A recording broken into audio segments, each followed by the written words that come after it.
In 1985, Chevrolet gave muscle car fans something they had been waiting for: the return of true American performance. After years of low horsepower and strict emissions rules, the Camaro came back strong with the legendary IROC-Z. This wasn't just another trim.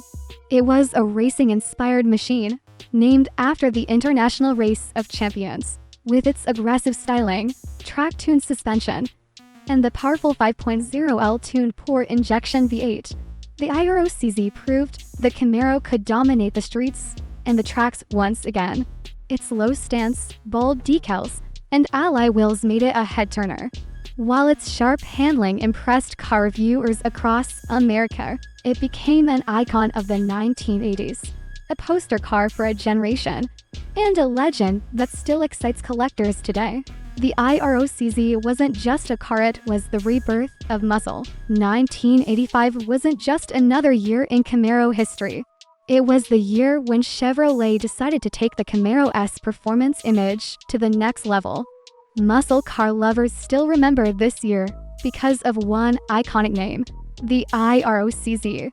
But to understand why it mattered so much, let's step back into the car culture of the 1980s. The early 80s weren't easy for American performance cars. Emissions laws, rising insurance costs, and fuel efficiency regulations had slowed things down.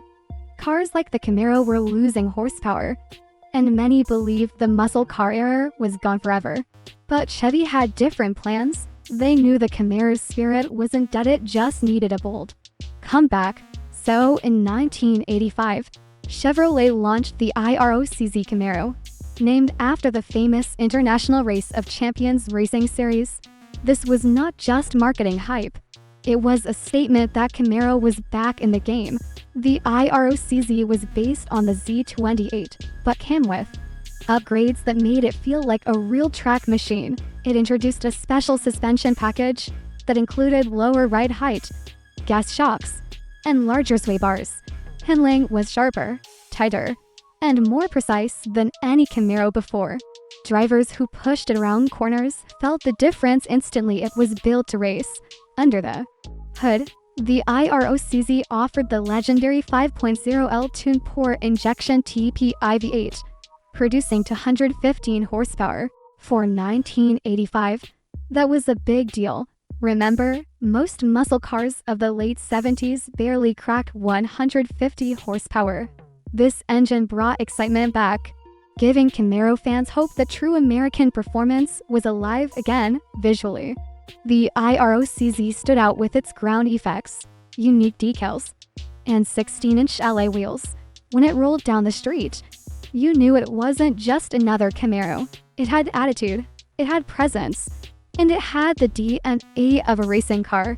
Car magazines in 1985 praised the IROC-Z for its performance and value.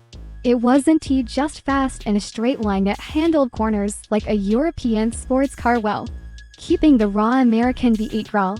For many, it became the ultimate dream car of the decade. Kids had posters of the IROC-Z on their walls, and enthusiasts lined up at dealerships to get their hands on one.